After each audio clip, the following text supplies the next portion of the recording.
1944, Eastern Burma. Japanese infantry officers stared at intelligence reports showing a single American cargo plane delivering 10 tons daily over the Himalayas, a route they deemed physically impossible, while their own soldiers were starving on 500 grams of rice. They'd been taught that American materialism made them weak, but the reality they discovered was far more terrifying. What happens when an empire built on warrior spirit realizes it's been defeated not by better soldiers, but by better logistics? Before we jump back in, tell us where you're tuning in from, and if this story touches you, make sure you're subscribed because tomorrow I've saved something extra special for you. In the spring of 1942, the world was on fire, and nowhere burned hotter than the jungles and mountains of Southeast Asia. Japan had swept across the Pacific like a tidal wave, conquering territory after territory with a speed that shocked the world. Their soldiers were fierce, trained from childhood to believe that death in battle was the highest honor a man could achieve. They carried rifles that weighed 8 pounds, but they also carried something heavier, the weight of their empire's pride. Every Japanese soldier knew that their nation was destined to rule Asia, that their spirit was stronger than any American machine, and that sacrifice and discipline would always defeat soft Western materialism. This belief was not just taught in schools, it was woven into every prayer, every meal, every goodbye between a soldier and his family. By May of 1942, Japanese forces had done something that changed everything for China and America. They had captured Burma, the country that sat like a wall between India and China. This was not just another conquest. The Burma Road, a thin ribbon of dirt and gravel that twisted through mountains and valleys, had been China's last connection to the outside world. Supplies, weapons, medicine, and food had traveled that road for years, keeping Chinese forces alive in their desperate fight against Japan. Now, that road was gone, cut off completely. China was alone, surrounded, slowly starving. American military planners sat in offices thousands of miles away and looked at maps with growing dread. Without supplies, China would fall. If China fell, Japan would control all of Asia. The war could be lost before it truly began. Japanese commanders celebrated their victory in Burma with sake and songs. They had studied Western military thinking and knew that logistics, the science of moving supplies, was supposed to be important. But in their hearts, they believed something different. Japanese soldiers were taught to endure. They could survive on handfuls of rice. They could march 30 miles in a day with bleeding feet. They could fight with broken weapons and empty stomachs because their spirit was pure. American soldiers, they were told, needed hot meals and soft beds. Americans could not fight without their luxuries. This belief made the Japanese military careless about their own supply lines. Soldiers in the Pacific were already going hungry, eating tree bark and insects, dying of diseases that medicine could have prevented. But the officers told them this suffering made them stronger, made them more Japanese, made them warriors instead of mere soldiers. The Himalayan mountains stood between India and China like the spine of a sleeping dragon. These were not ordinary mountains. Peaks rose more than 16,000 feet into air so thin that men could not breathe without help. The weather changed in minutes, from clear skies to storms that could tear metal apart. Winds screamed through passes at speeds that could flip a truck. In winter, temperatures dropped so low that exposed skin froze in seconds. In summer, monsoon rains turned the air into a gray wall of water. The local people called these mountains different names, but to pilots, they would become known simply as the Hump, because flying over them felt like going over the back of some massive beast that wanted to throw you off. Japanese strategists looked at the Hump and smiled. They had closed the Burma Road, and now geography itself would finish the job. No army could cross those mountains on foot. The paths were too narrow, too steep, too deadly. Pack animals died in the cold. Men died in the cold. Even if someone could walk across, they could not carry enough supplies to matter. And flying? Flying was impossible. Japanese pilots, some of the best in the world, knew that their planes could barely reach 10,000 feet when fully loaded. The air up there was too thin for engines to breathe. Ice formed on wings in seconds, adding weight and destroying lift. Navigation instruments spun uselessly in the magnetic chaos of the mountains. Radio signals bounced and died in the peaks. A pilot flying into the hump would be deaf, blind, and helpless. The mountains would eat him, and no one would ever find the pieces. This was the world in early 1943, when the first intelligence reports reached Japanese headquarters. The reports were brief, almost casual, the kind of thing a junior officer might file and forget. American cargo planes had been spotted flying east from India. They were carrying supplies. They were flying over the Himalayas. They were landing in China. At first, no one believed it. The reports were dismissed as errors, as misidentification, as lies told by Chinese agents trying to spread hope. But more reports came, and more. Reconnaissance flights confirmed it. American planes, big, lumbering cargo planes that looked too fat to fly, were somehow crossing the hump regularly. Not once as a desperate experiment. Regularly. Daily. Japanese officers pulled out their charts and did the mathematics. A cargo plane might carry, what, 2 tons? Perhaps 3 if stripped of everything unnecessary. Perhaps these Americans were making symbolic flights, propaganda missions to keep Chinese morale alive. It would be expensive and dangerous, but Americans loved gestures. They loved movies and speeches and dramatic rescues. This was probably nothing to worry about. The supplies getting through could not possibly be enough to matter. Then new intelligence arrived, and the room went quiet. The Americans were not carrying 2 tons. Each plane was carrying 10 tons. 10 tons of supplies, flying daily over mountains that should have been impossible to cross. And there were not just a few planes. There were dozens. Soon, there would be hundreds. How could this be real? What kind of machine could lift 10 tons into air so thin that men fainted? What kind of pilot would fly that route every day through storms and ice and darkness and call it routine? The Japanese officers stared at the reports and felt something cold growing in their chests. It was not fear exactly, not yet. It was something stranger, the first whisper of doubt. Everything they had been taught said this should be impossible, but the Americans were doing it anyway. What else had they been wrong about? The evidence came in pieces at first, like a puzzle that nobody wanted to solve. In a prison camp outside Shanghai, Japanese interrogators sat across from a captured American pilot whose plane had gone down over occupied China. The pilot was young, maybe 23, with sunburned skin and tired eyes.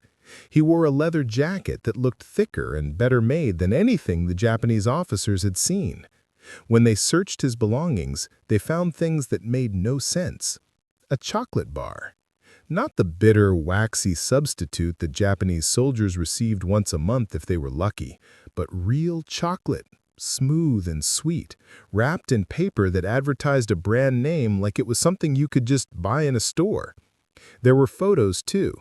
Pictures of other pilots standing in front of planes, grinning, holding bottles of Coca-Cola. In one photo, someone had set up a table in the snow with what looked like a full turkey dinner. The interrogator held up the photo and asked where it was taken. The pilot shrugged and said it was just Thanksgiving, somewhere over the hump route.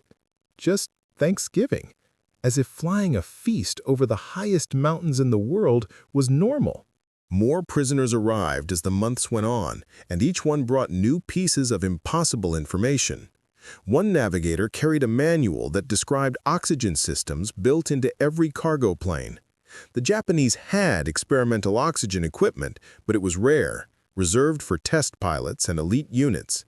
This American manual talked about oxygen like it was standard, like expecting every plane to have it was as normal as expecting wheels. Another prisoner mentioned heated flight suits, electric blankets sewn into clothing that kept pilots warm at 20,000 feet. Japanese pilots wore silk scarves and wool jackets and tried not to think about the cold.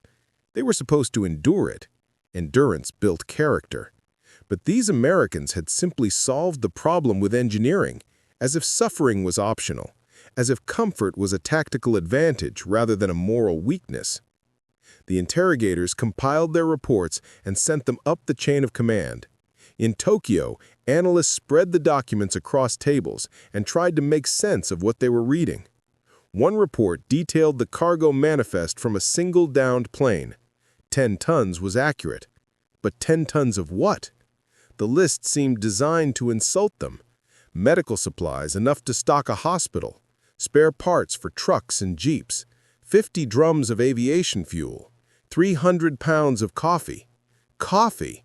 The analysts did the math and realized that one American cargo plane was delivering more supplies in a single flight than some Japanese infantry companies received in an entire month.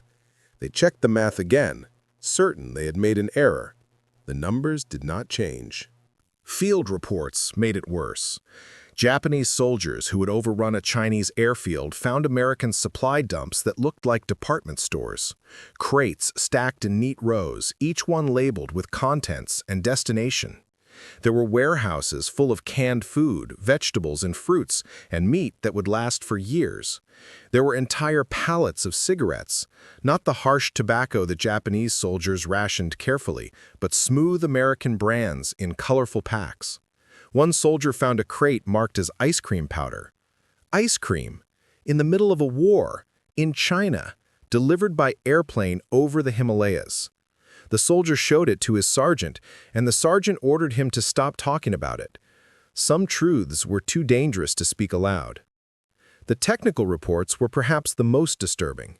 Japanese engineers studied salvaged parts from crashed American cargo planes and found construction that seemed wasteful, almost careless. The planes were built heavy, with thick aluminum and redundant systems. Japanese aircraft were light, stripped down to nothing but engine and weapons, because every pound mattered when you were short on fuel and materials. These American planes were fat with backup equipment, 2 radios where one would do, extra batteries, duplicate control systems. It was as if they had so much metal, so much manufacturing capacity, that they could afford to build things twice as strong as they needed to be. A Japanese engineer held American aluminum panel in his hands and felt its weight. His own country was melting down Temple Bells to make weapons. America was building planes so tough they could survive crashes and still have parts worth salvaging. Intelligence officers began intercepting American radio communications, and what they heard was almost worse than the physical evidence. The pilots talked to each other during flights, casual conversations that revealed how routine the hump had become. They complained about boredom. They joked about the food in the mess halls. One transmission talked about a plane that had to turn back because of engine trouble, and the pilot sounded annoyed, not terrified. Annoyed, as if flying over the deadliest mountains in Asia was supposed to be as reliable as a train schedule.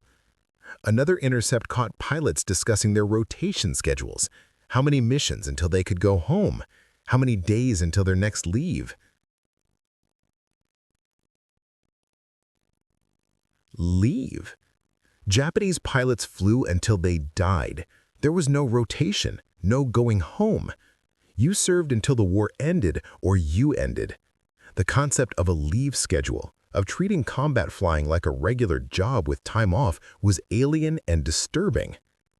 In Burma, a Japanese patrol found wreckage scattered along a mountain slope. The plane had clearly hit hard, broken into pieces across half a mile of rock and ice. The patrol leader expected to find bodies, maybe some salvageable equipment. What they found instead was waste. The Americans had been carrying so much that even after the crash destroyed half of it, there were still tons of supplies scattered in the snow, crates of ammunition that would never be fired.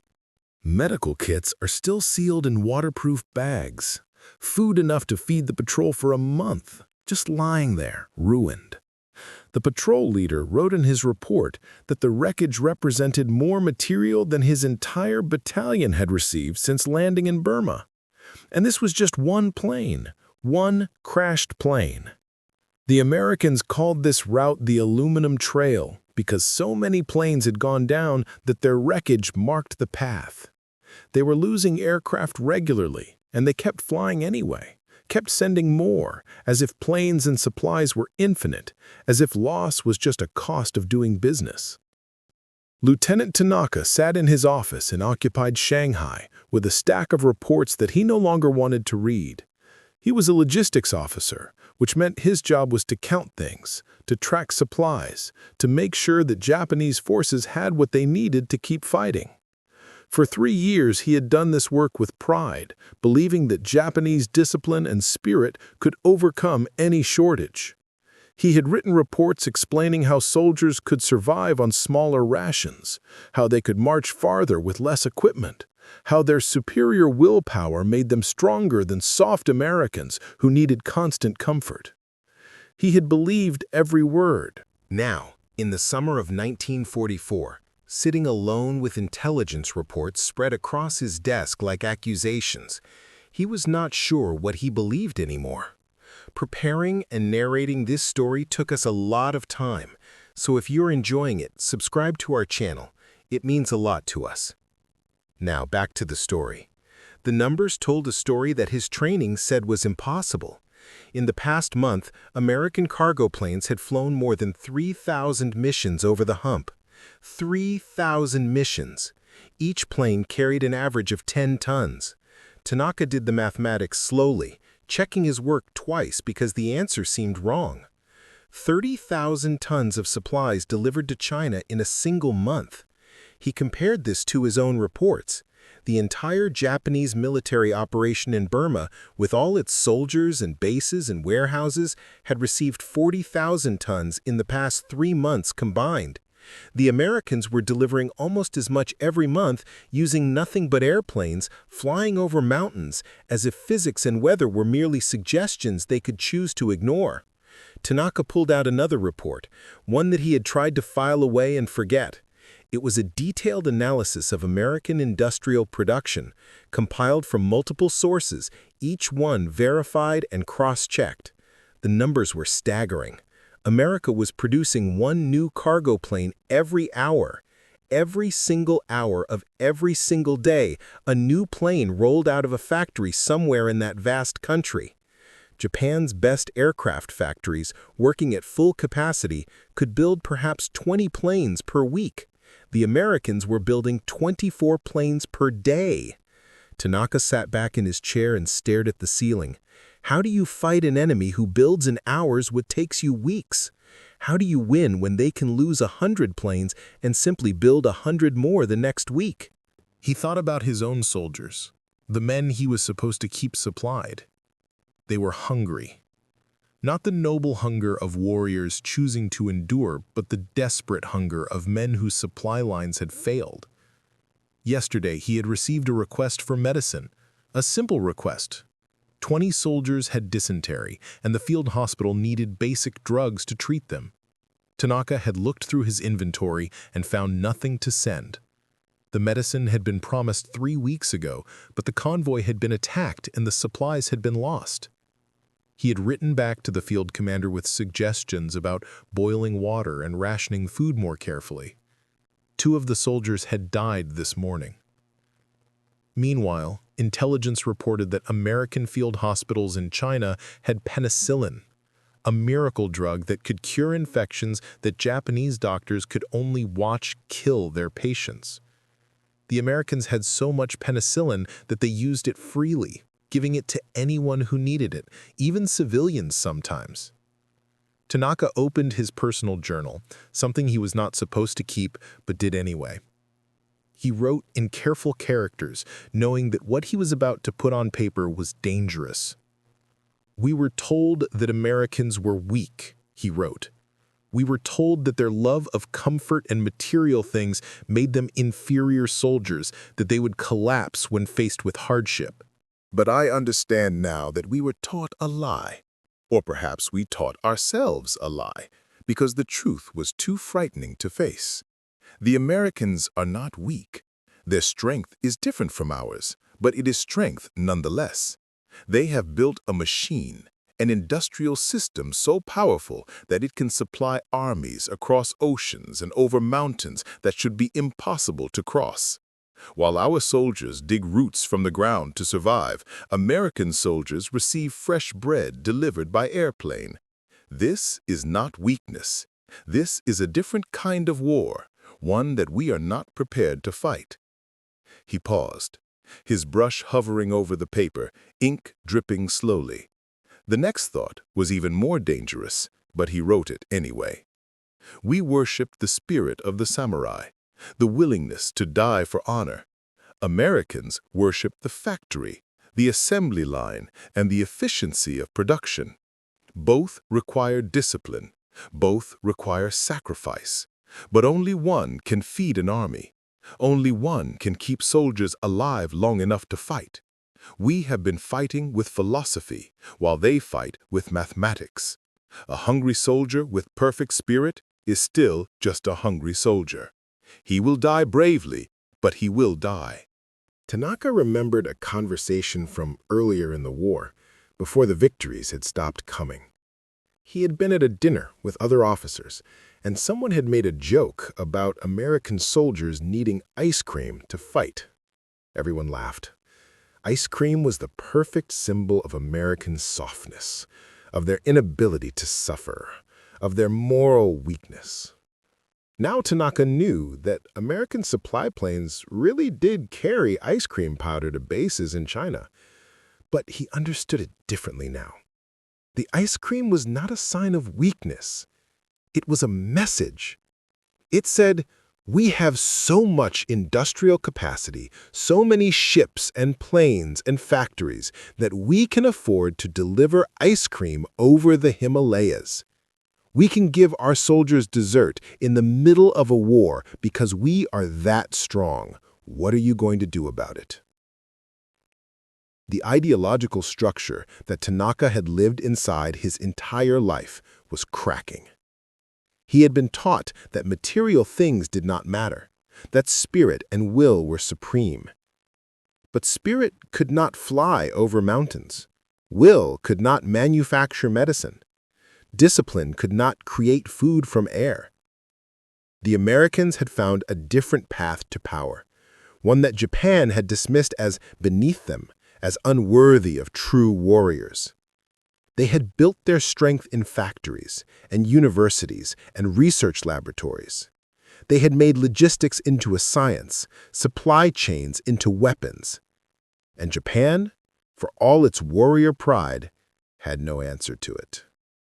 Tanaka closed his journal and looked out the window at Shanghai's streets. Japanese soldiers walked past, thin and tired, their uniforms patched and worn. He wondered how many of them still believed the propaganda, still thought that spirit would be enough. He wondered how many had already figured it out, had already felt the cold knowledge settling into their bones. This war was lost before it began, lost in American factories, lost in the gap between what Japan could produce and what America could build. The Hump was not just a supply route, it was a demonstration, a flex of industrial muscle, and Japan had no muscle left to flex in return. The war ended on a hot August day in 1945 with the sound of two explosions that changed the world forever. Lieutenant Tanaka heard about the atomic bombs while sitting in his office in Shanghai, the same office where he had spent years counting supplies that never arrived and writing reports that nobody read. The first bomb fell on Hiroshima, the second on Nagasaki. Emperor Hirohito spoke on the radio for the first time in history, his voice thin and strange, telling his people that they must endure the unendurable and accept defeat. Tanaka listened to the broadcast with other officers, all of them standing at attention, many of them crying. He did not cry. He had known this day was coming for more than a year. The atomic bombs were just the final proof of what he had already learned from studying the Hump operation. America had won this war in its factories long before the first bomb fell. The journey home took 3 months. Tanaka traveled by ship with thousands of other Japanese soldiers and civilians, all of them returning from the conquered territories that were no longer conquered. The ship was crowded and dirty, with not enough food or water, breaking down constantly. It was a perfect symbol of everything Japan had become. On the deck one afternoon, Tanaka watched the ocean and thought about American cargo planes flying over mountains with 10 tons of supplies. The contrast was almost funny. Here he was, an officer in the Imperial Japanese Army, riding home on a broken ship that could barely feed its passengers, while American planes had flown ice cream over the Himalayas. If the war could be reduced to a single image, that was it.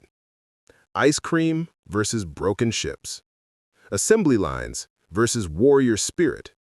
Mathematics versus philosophy. In his pocket, wrapped carefully in cloth, Tanaka carried a piece of metal. He had found it 2 years ago in the wreckage of an American cargo plane that had crashed in the mountains. It was just a small piece of aluminum, maybe 6 inches long, part of the fuselage. The metal was thick and strong, stamped with English letters and numbers that meant nothing to him. He had kept it as a reminder, though he was not sure at first what he needed to remember. Now he knew. The metal was proof that everything he had been taught was wrong. Japan had worshipped the sword, while America worshipped the factory. Both were tools of war, but only one could be mass-produced. Tokyo appeared on the horizon like a wound that had not healed. Tanaka stood at the ship's railing and stared at his city, trying to recognize it. Entire neighborhoods were gone, burned away by American firebombing raids. The buildings that remained were blackened and hollow, their windows empty like the eyes of skulls. Smoke still rose from some areas, even though the war had been over for months. The harbor was full of sunken ships, their masts sticking up through the water like grave markers. This was victory, Tanaka thought bitterly. This was what happened when you fought a war with spirit instead of steel, with propaganda instead of production. You lost everything, and then you came home to ashes. Walking through Tokyo's streets felt like walking through a ghost city. Tanaka wore civilian clothes now, a simple shirt and pants that hung loose on his thin frame. His uniform was packed away at the bottom of his bag, and he had no plans to ever wear it again. The streets were full of people, but they moved slowly, quietly, like they were afraid to make noise. Children sat on corners begging for food. Old women sold family treasures for a handful of rice. Men with missing arms and legs, veterans like himself, stood outside train stations with signs asking for work. Nobody looked him in the eye. Defeat had made everyone strangers to each other. His family home was still standing, which was more than many people could say. The house was small and damaged, with part of the roof missing and windows covered with paper instead of glass. His mother answered the door and stared at him for a long moment before recognizing her own son. She had aged 10 years in the 5 he had been gone.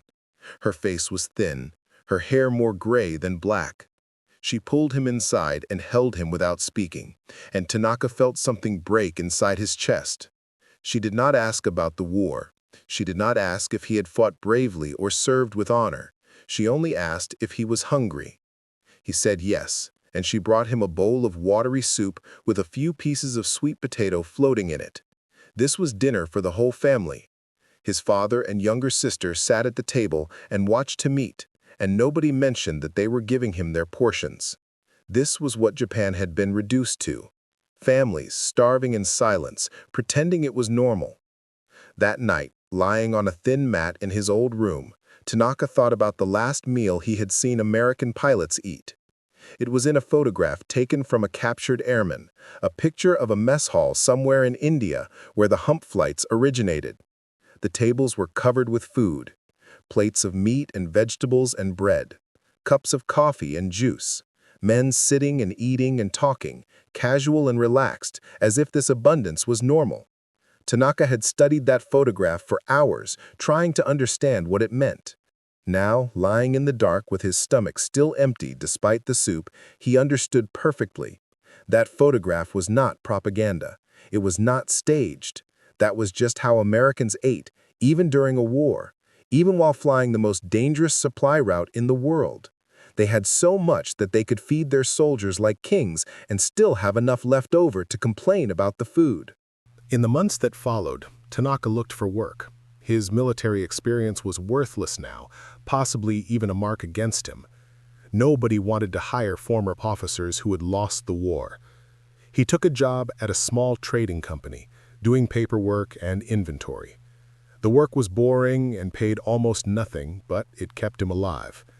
More importantly, it gave him access to information about American occupation policies. The Americans had taken over Japan completely, running the government, controlling the economy, deciding what could and could not be rebuilt.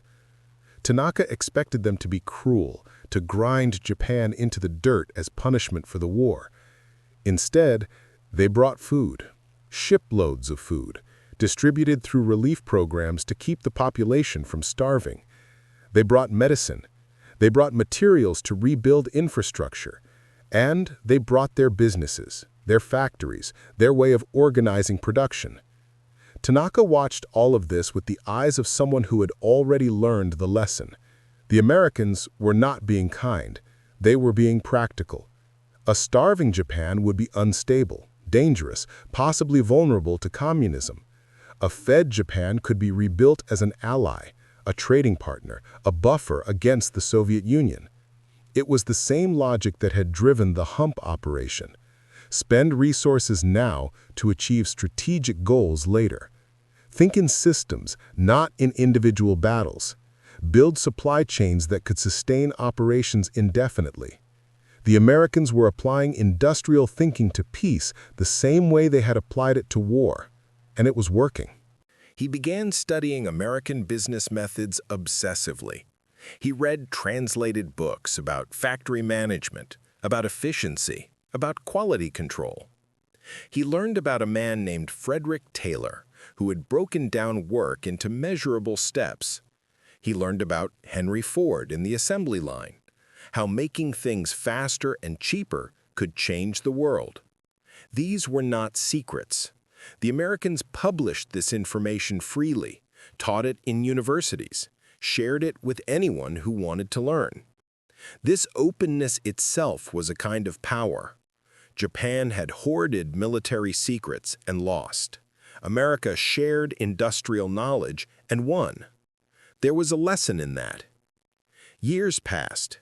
Tanaka moved to a better job, then another. He became a consultant, teaching Japanese companies how to rebuild using American production methods. He was good at it because he understood both sides. He knew Japanese discipline and attention to detail, but he also knew, deep in his bones, what American industrial power looked like. He had seen it from the other side, had watched it break his country, and he was determined to make sure Japan never forgot that lesson. The companies he worked with began to thrive. They learned to combine Japanese craftsmanship with American efficiency. They learned to think in terms of supply chains and logistics, not just individual products. They learned that there was no shame in learning from the enemy, that wisdom was wisdom regardless of its source. Tanaka married, had children, grew older. He kept the piece of American aluminum in a box in his study, and sometimes when he was working late, he would take it out and hold it. His son found it once and asked what it was. Tanaka told him it was a piece of history, a reminder of how wars are really won, not with brave speeches or warrior spirit, but with factories and supply chains, and the ability to deliver 10 tons of supplies over impossible mountains every single day. His son did not understand, but Tanaka knew he would eventually. Japan was rebuilding itself into an industrial power using the lessons that America had taught them through defeat. The next generation would grow up in a country that understood the value of logistics, of efficiency, of production. They would never again make the mistake of thinking that spirit alone could overcome material reality. In his final years, Tanaka wrote a small book about his experiences during the war. It was not a military memoir full of battles and glory. It was a technical analysis of why Japan lost, focused entirely on production capacity and supply chains. He wrote about the Hump operation in detail, explaining how he had first dismissed it as impossible, then denied its significance, then finally understood what it represented. The book ended with a single observation that summarized everything he had learned. Honor without efficiency is just hunger with dignity, he wrote.